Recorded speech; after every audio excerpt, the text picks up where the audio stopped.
নমস্কাৰ মই মোৰ সকলো জ্যোতিষ অনুৰাগীক মোৰ ফালৰ পৰা সম্ভাষণ জনাইছোঁ।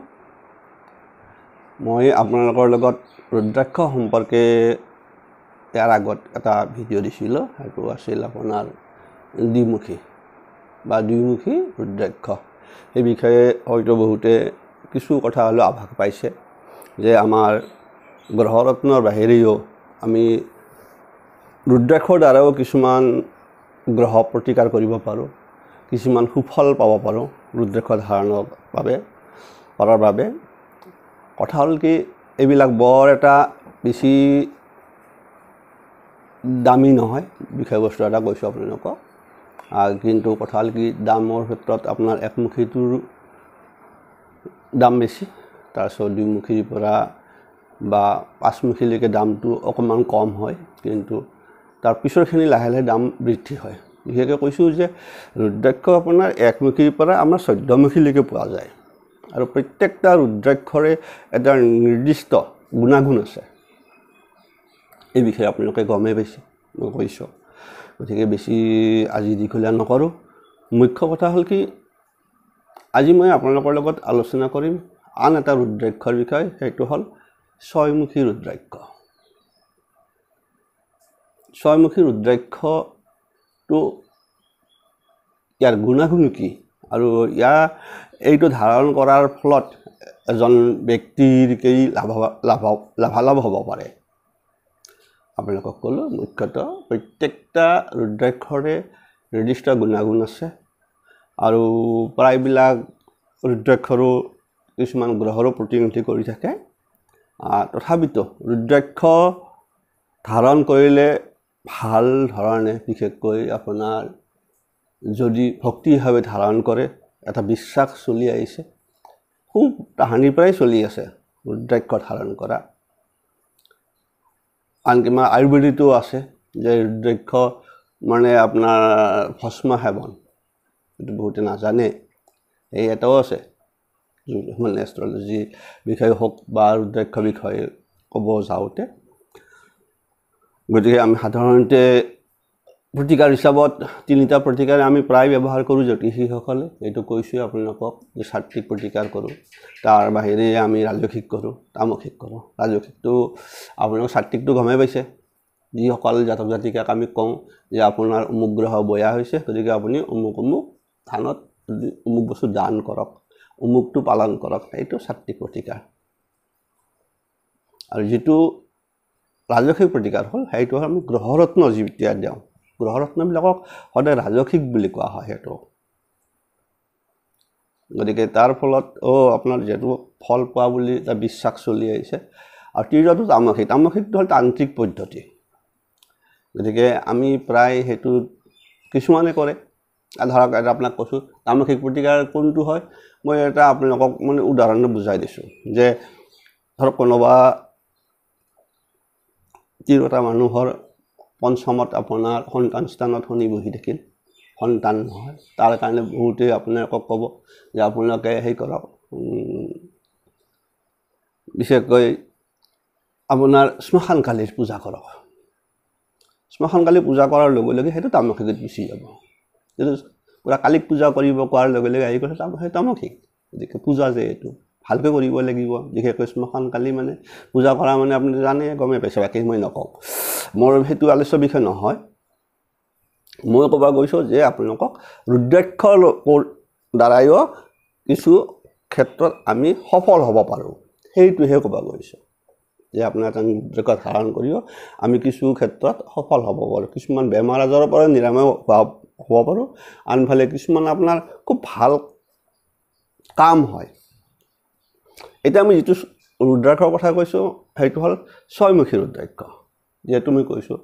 আগতে আমি দ্বিমুখীৰ কথা ক'লোঁ, এইটো ছয়মুখী। এই ছয়মুখী ৰুদ্ৰাক্ষটোৰ তাৰ কাৰ্যকৰী গুণ কি আৰু তাৰ দেখাত বা কেনেকুৱা। ধৰক আপোনালোকক মই আগতে এটা দেখুৱাই দিছোঁ যে দুইমুখী ৰুদ্ৰাক্ষটো আৰু চেপেটা, কিন্তু যিবিলাক ছয়মুখী ৰুদ্ৰাক্ষ সেইবিলাক আপোনাৰ পঞ্চমুখীৰ নিচিনাই দেখিব দেখাত। কিন্তু কথা হ'ল তাত আপোনাৰ মুখ বুলি কওঁতে তাত যেনেকৈ দুইমুখী দেখুৱাই দিছোঁ, আগৰ ভিতৰত চাই ল'ব চোৱানে। পাঁচমুখী পোৱাৰ লগে লগে আপোনাৰ পাঁচটা প্ৰায় দেখি থাকে, প্ৰায়বিলাক মালা বা যিখিনি সন্যাসী টাইপৰ মানুহ যিখিনি সেনেকুৱা শিৱ ভক্ত সেইবিলাকে প্ৰায় পঞ্চমুখী ৰুদ্ৰাক্ষৰ মালা ধাৰণ কৰে আৰু ষষ্ঠমুখীটো ক'লোৱে ছয়মুখী অৰ্থাৎ এই ৰুদ্ৰাক্ষটো ছয়মুখী ৰুদ্ৰাক্ষ আপোনালোকক দেখুৱাই দিছোঁ এনেকৈ গম পাব ইয়াত আপোনাৰ 6টা মুখ আছে এইটো ছয়মুখী ৰুদ্ৰাক্ষ মোৰ হাতত আছে মই দেখুৱাই দিছোঁ এইটো ছয়মুখী চাওক অলপমান লক্ষ্য কৰিলে আপোনাৰ গম পাব ইয়াৰ যিটো আপোনাৰ দাৰ হিচাপত দেখি আছে কিছুমান বস্তু সেইটোৱে আপোনাৰ এইটো ছয়মুখী ৰুদ্ৰাক্ষ ঠিক এইটো এনেকৈ 6টা আপোনাৰ ঘাট থাকিব ঠিক এনেকৈ ঘাট এই যিটো ওপৰত এনেকৈ ঘাট আপোনাৰ পাই থাকিব সেই দেখছে এইটো ছয়মুখী এয়া আপোনালোকে ঘাট দেখিছেনে এইকেইটা এইটো হ'ল ছয়মুখী ৰুদ্ৰাক্ষ এই 6টা ঘাট আছে তাৰমানে সেইটো মুখ এই হ'ল ছয়মুখী ৰুদ্ৰাক্ষ কথা হ'ল কি ছয়মুখী ৰুদ্ৰাক্ষ ধাৰণ কৰিলে কি ফল পোৱা যায় মুখ্যতঃ আমাৰ এইটো হ'ল যে এই ৰুদ্ৰাক্ষ ধাৰণ কৰিলে কোৱা আছে যে সকলো পাপৰ পৰা মুক্তি লাভ কৰিব পাৰে এজন ব্যক্তিয়ে যে ভাল ধাৰণ কৰে যিকোনো পাপ কৰ্ম কৰিলে যদি আপুনি তাৰপিছতো যদি আপুনি ছয়মুখী ৰুদ্ৰাক্ষ কাৰোবাৰ পৰামৰ্শ ধাৰণ কৰে তেতিয়াহ'লে আপোনাৰ সেই পাপ খণ্ডন হৈ আপুনি মুক্তি পাব এই এটা প্ৰথম কথা আৰু যিকোনো ঘৰুৱা অশান্তি আপোনালোকৰ নাশ হ'ব কিছুমান ঘৰুৱা অশান্তি থাকে না সেই অশান্তিবিলাকৰ যিবিলাক সাংসাৰিক জামেলা অশান্তি এইবিলাকৰ পৰা ৰেহাই পোৱা বুলি কোৱা হৈছে এই ধাৰণ কৰিলে আৰু এই ৰুদ্ৰাক্ষটো কোৱা হৈছে সাক্ষাৎ কাৰ্তিক স্বৰূপ এই যি ছয়মুখী ৰুদ্ৰাক্ষ সেইটো সাক্ষাৎ কাৰ্তিক স্বৰূপ সেইকাৰণে যিসকল ল'ৰা ছোৱালী পঢ়া শুনাত অমনোযোগী হয় চাব দেই খুব এটা ইম্পৰ্টেণ্ট বস্তু আছে ছয়মুখী ৰুদ্ৰাক্ষৰ লগত মুখ্যতঃ ল'ৰা ছোৱালী পঢ়াৰ লগত আপোনালোকক ক'লোঁ এনে আমি প্ৰায় ল'ৰা ছোৱালী যদি অমনোযোগী হয় তেতিয়া আমি প্ৰায় কি কৰোঁ যে আমি কওঁ যে আপোনাৰ ল'ৰাটোৰ চন্দ্ৰস্থান বা চন্দ্ৰ বৰ অশুভ হৈ আছে গতিকে এটা ভাল মুক্তা লগাই দিয়ক না নাইবা এটা মুনষ্টন দি দিয়ক কাৰণ আমাৰ স্বাভাৱিক বিশ্বাস যে মুনষ্টন বা যদি ভাল এটা যদি মুক্তা ব্যৱহাৰ কৰে বা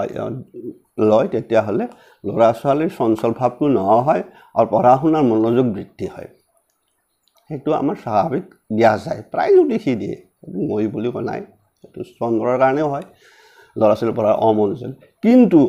ৰুদ্ৰাক্ষৰ গুণাগুণৰ ক্ষেত্ৰত কোৱা হৈছে যদি ছয়মুখী ৰুদ্ৰাক্ষ যদি আপুনি ল'ৰা ছোৱালীক দিয়ে যিবিলাক ল'ৰা ছোৱালী পঢ়াত অমনোযোগী সেইসকল ল'ৰা ছোৱালী এই ছয়মুখী ৰুদ্ৰাক্ষটো ধাৰণ কৰে তেনেহ'লে সেই জাতকসকলৰ বিদ্যা অৰ্জনৰ ক্ষেত্ৰত বিশেষ সক্ষমতা লাভ কৰিবলৈ সক্ষম হয় মনোযোগ বৃদ্ধি হয় মুখ্যতঃ ল'ৰা ছোৱালীৰ কাৰণে খুব এটা শুভ এইটো ৰুদ্ৰাক্ষটো ছয়মুখীটো পঢ়া শুনাৰ ক্ষেত্ৰত আৰু এই ছয়মুখী ৰুদ্ৰাক্ষ ধাৰণ কৰিলে শিক্ষা চাব শিক্ষা কাব্য ব্যাকৰণ বেদ মহাভাৰত যিবিলাক ধৰ্মীয় কিতাপ আছে এইবিলাক বিষয়ত প্ৰখৰ জ্ঞান লাভ কৰে সেই যাতে জ্ঞান লাভ কৰিবলৈ সক্ষম হয় অৰ্থাৎ বিদ্যাৰ্থীসকলে ছয়মুখী ৰুদ্ৰাক্ষ ধাৰণ কৰাটো অতি প্ৰয়োজন আপোনালোকে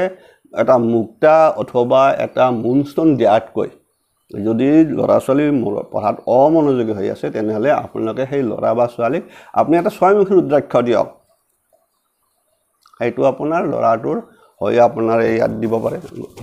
গলত দিব পাৰে নহ'লে আপোনাৰ সোঁ হাতৰ বাউসীত বান্ধি দিব পাৰে একো নাই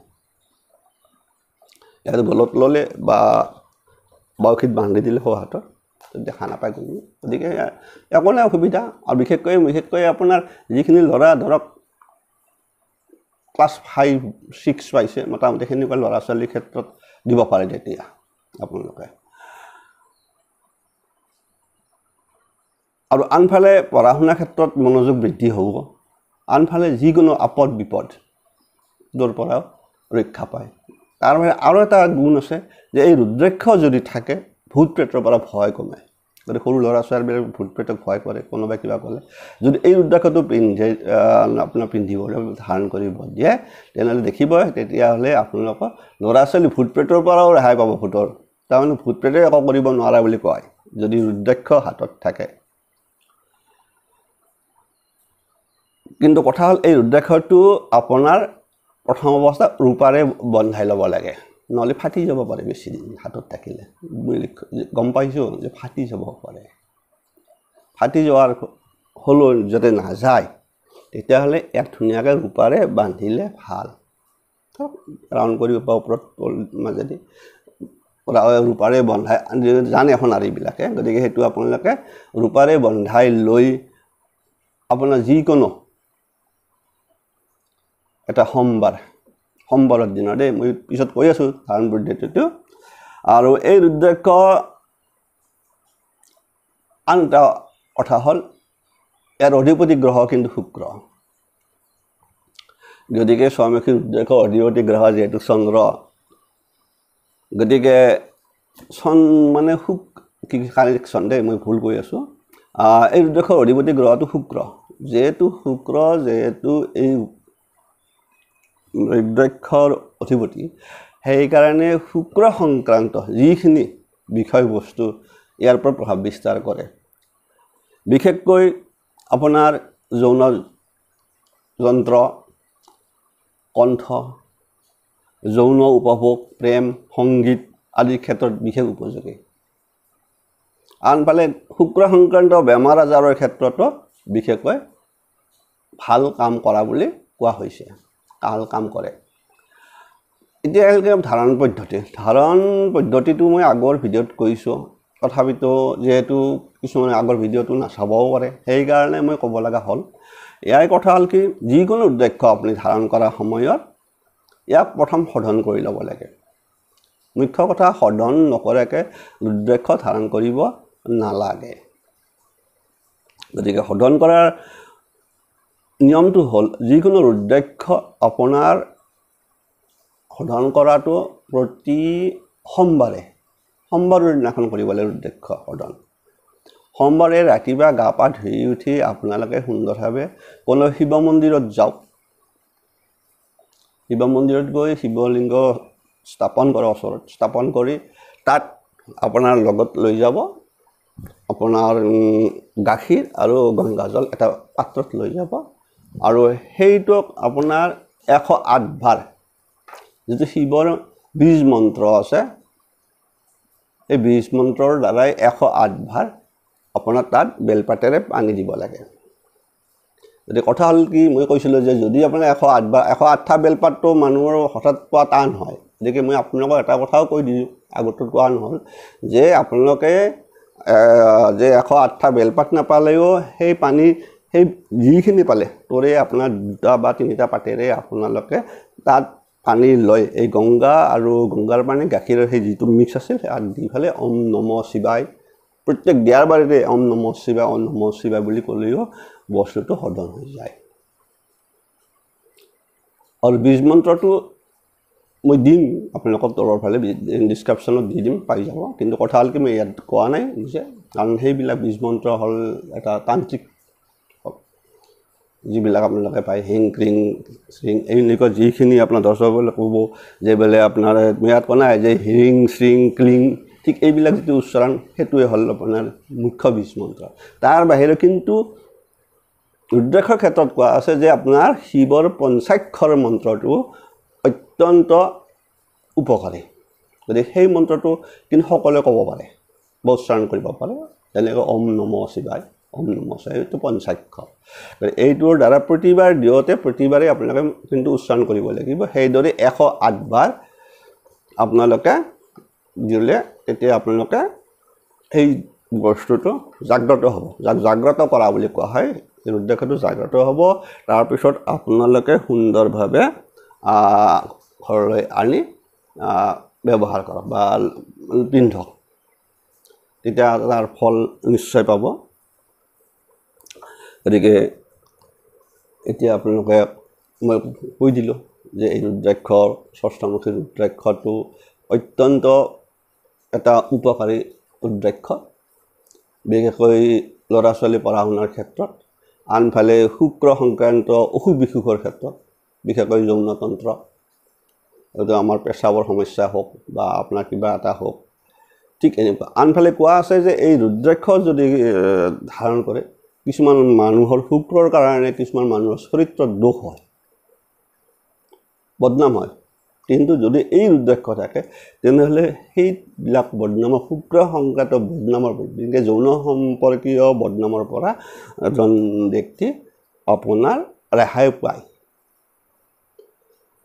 আজিলৈ এৰিলোঁ নিশ্চয় আপোনালোকে গম পালে যে ছয়মুখী ৰুদ্ৰাক্ষৰ যিটো গুণাগুণ কেনেকুৱা আৰু তাক ধাৰণ পদ্ধতিটো কেনেকুৱা এইটো কৈ দিলোঁ গতিকে আপোনালোকে নিশ্চয় হ'ব ইয়াৰ পিছত মই আপোনালোকক আৰু এটা ৰুদ্ৰাক্ষৰ কথা কৈ দিম আৰু প্ৰয়োজন হ'লে হয়তো অলপ আগুৱাই নিব পাৰোঁ প্ৰত্যেকটাৰে ক'ব পাৰোঁ তথাপিতো মোৰ এজন অনুৰাগীয়ে মোক কৈছিল যে ছাৰ আপুনি ছয়মুখী ৰুদ্ৰাক্ষৰ ক্ষেত্ৰতো কৈ দিয়ক হয় ময়ো চিন্তা কৰিছিলোঁ যিহেতু আমাৰ প্ৰত্যেক গাৰ্জেনে নিজৰ ল'ৰা ছোৱালী পঢ়া শুনাক লৈ খুব এটা মানে আজিকালি খুব বেছি ব্যস্ত থাকে কিন্তু দেখা যায় যে কিছুমান ল'ৰা ছোৱালী পঢ়া শুনাৰ ক্ষেত্ৰত মনোযোগটো কম হয় আমি তাৰ কাৰণে বিভিন্ন পৰামৰ্শ দিওঁ যে মইতো ক'লোঁ আগতে যে আমি মুক্তা বা অনুষ্ঠান দিলোঁ হয়তো কোনোবাই ক'ব যে আপোনাৰ ৰুমত আপোনাৰ পঢ়া টেবুলত সৰু ল'ৰা ছোৱালী আপোনাৰ মূৰৰ পাখি ৰাখি দিয়ক সেইবোৰ এটা প্ৰতিকা অমনোযোগী ল'ৰা ছোৱালীৰ ক্ষেত্ৰত কোৱাতে কৈ থকা যায় গতিকে এটা বিষয়বস্তুৰ ওপৰতে আন এটা গুচি যাওঁ গতিকে ক'ব নোৱাৰাকৈ আকৌ উভতি আহিব লগা হয় অলপ দীঘল হৈ যায় আহিছোঁ সকলোৰে মংগল কামনা কৰিলোঁ যিসকলে নতুনকৈ চাই আছে সেইসকলে ছাবস্ক্ৰাইব কৰিব একো নাই গতিকে আৰু কমেণ্টছ লাইক কৰি চাব কেনেকুৱা পালে ভিডিঅ'টো আৰু বিশেষকৈ যদি এই ভিডিঅ'টোৰ পৰা আপোনালোকে ভাবে যে আমিও নিশ্চয় উপকাৰ পাম পাব কাৰণ এইবিলাক বস্তু এটা কোৱা হয় এই জাগ্ৰত ৰুদ্ৰাক্ষবিলাক আপোনাৰ এনে একো নাই যেতিয়া আপোনালোকে এক সাধন কৰি দিব তেতিয়াই মই যিটো কৈছোঁ যে সেইবিলাক তাৰ ভিতৰত সি জাগ্ৰত হৈ থাকে আৰু এটা কথা কওঁ যে যেতিয়া ৰুদ্ৰাক্ষ এটা আপোনালোকে প্ৰথম পিন্ধিব ঠিক তাৰ এবছৰ পিছত আপুনি এইবাৰ এতিয়া আপোনাৰ জুনৰ মাহ চলি আছে হা জুনৰ মাহত পিন্ধিলে নেক্সট অহাবাৰ জুন মাহত আকৌ আপুনি সেই একে পদ্ধতি আকৌ সাধন কৰি ল'ব তাৰমানে বছৰত এবাৰকৈ সাধন কৰিলে হয় কেৱল কথা হ'ল এইবিলাক ক্ষেত্ৰত আপোনালোকে কিছুমান বিষয়বস্তুত অলপ সাৱধান হ'ব লাগে ধৰক আপোনাৰ মৃতদেহ এইবিলাক চুব নাপায় বা সেইবিলাকত যাব নোৱাৰে শ্মশানত যাব তেতিয়াহ'লে আপোনাৰ এই ৰুদ্ৰাক্ষ পিন্ধি নাযাব এইটো কৈ থৈ দিলোঁ আৰু তেতিয়া আপোনালোকে ৰুদ্ৰাক্ষটো ঘৰত সলকাই থৈ দিব সলকাই থৈহে শ্মশানত যাব কাৰণ শ্মশানত আপোনাৰ মৃতদেহ চোৱা শ্মশানত যোৱা এইবিলাক ক্ষেত্ৰত ৰুদ্ৰাক্ষ আপোনাৰ থৈ যোৱাটো ভাল ঘৰত লগত পিন্ধি নাযাব এইটো কৈ থৈ দিলোঁ আৰু যদি কিবা কাৰণত যায় তেতিয়াহ'লে আপোনাৰ আকৌ সাধন কৰি ল'ব লাগিব এৰিছোঁ